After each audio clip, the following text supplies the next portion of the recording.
नमस्कार, मैं doctor Nainichand, assistant professor government law college Pali. भारतीय साक्ष्य अधिनियम के अंतर्गत आज की इस वीडियो में हम पढ़ेंगे section 17 and 18। Section 17 is regarding admission,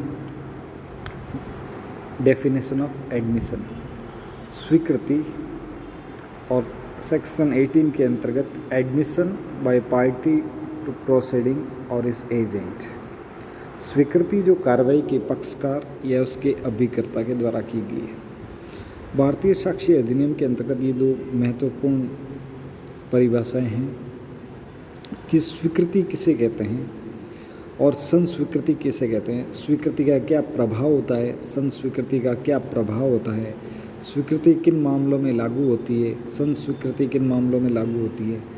तो यहाँ देखते हैं कि स्वीकृति है, जो स्वीकृति वो सिविल मामलों के अंतर्गत स्वीकृति होती है, और यही स्वीकृति है वो आपराधिक मामलों में इसको संस्वीकृति कहते हैं। स्वीकृति की परिभाषा सेक्शन 17 में दी गई है, जबकि संस्वीकृति की परिभाषा नहीं दी गई है।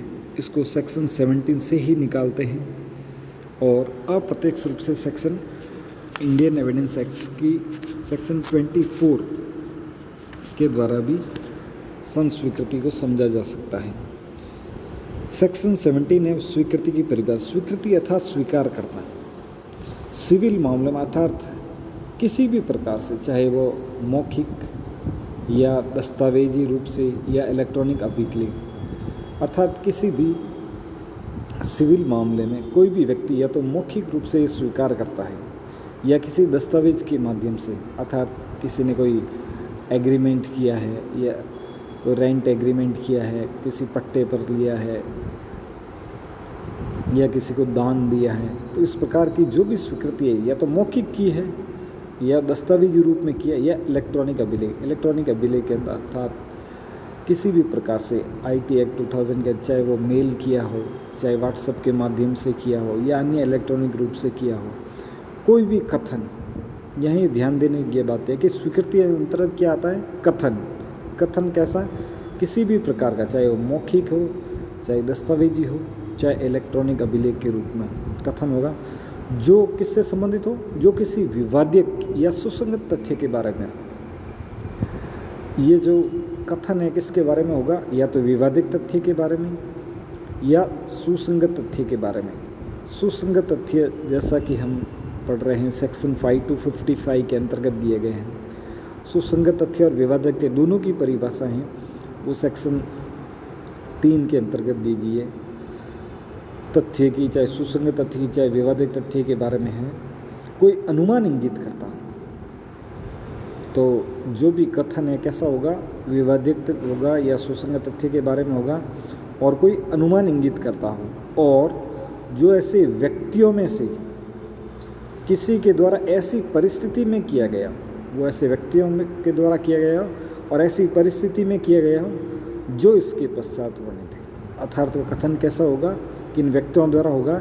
ये जो आगे की धाराएं हैं इसके अंतर्गत विस्तृत रूप से देखा जाएगा। तो देखते हैं किन व्यक्तियों द्वारा किए स्वीकृति की जा सकती है, किन परिस्थितियों में की जा सकती है। तो पहली परिस्थिति है सेक्शन 18 के अंतर्गत admission by party to proceeding और इस एजेंट। स्वीकृति है वो कार्रवाई के पक्षकार या उसके अभिकर्ता द्वारा, अर्थात किसी भी सिविल मामले में कौन कौन स्वीकृति कर सकता है।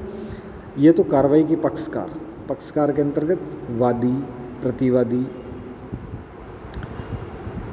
प्रार्थना पत्र के अंतर्गत प्रार्थना पत्र देने वाला, इस प्रकार या तो वो कार्रवाई के पक्षकार कर सकते हैं या उसके अभिकर्ता अर्थात एजेंट। एजेंट के अंतर्गत एडवोकेट भी शामिल, एडवोकेट भी उनकी तरफ से स्वीकृतियाँ कर सकता है। इस प्रकार देखा जाए तो सेक्शन 18 के अंतर्गत वे कथन स्वीकृतियाँ हैं जिन्हें कार्रवाई के किसी पक्षकार ने किया हो, या तो कार्रवाई के पक्षकार ने किया हो या ऐसे किसी पक्षकार के ऐसे किसी अभिकर्ता ने किया, या तो पक्षकार ने किया हो या अभिकर्ता ने किया हो, जिसे किसी मामले की परिस्थितियों में न्यायालय उन कथनों को करने के लिए उस पक्षकार द्वारा अभिव्यक्त या विवक्षित रूप से प्राधिकृत किया हुआ मानता है। अर्थात कार्रवाई में पक्षकार स्वीकृति कर सकते हैं या उन पक्षकारों की ओर से अभिकर्ता। कैसा अभिकर्ता होगा? जिसे किसी मामले की परिस्थितियों में जब न्यायालय को लगता है कि इस मामले में उन कथनों को करने के लिए पक्षकार द्वारा स्वयं पक्षकार ने अभिव्यक्त या विवक्षित रूप से या तो एक्सप्रेसली या इम्प्लाइड रूप से, अर्थात उसको या तो लिखित में या मौखिक रूप से प्राधिकृत, अर्थात उसको अधिकार दे दिया गया है कि आप भी हमारी तरफ से स्वीकृति कर सकते हैं। इस प्रकार देखा जाए तो सेक्शन 18 के अंतर्गत कार्रवाई के पक्षकार, सिविल मामलों में कार्रवाई के पक्षकार स्वीकृति कर सकते हैं या उनकी तरफ से उनके एडवोकेट अर्थात अभिकर्ता भी स्वीकृति कर सकते हैं। जो कैसे प्राधिकृत किया होगा? उस पक्षकार द्वारा या तो अभिव्यक्त रूप से या विवक्षित रूप से, अर्थात एक्सप्रेसली और impliedly authorised by him to take them are admission, अर्थात उस पक्षकार द्वारा उनको स्वीकृति करने के लिए प्राधिकृत कर दिया, वह व्यक्ति भी स्वीकृति कर सकता है।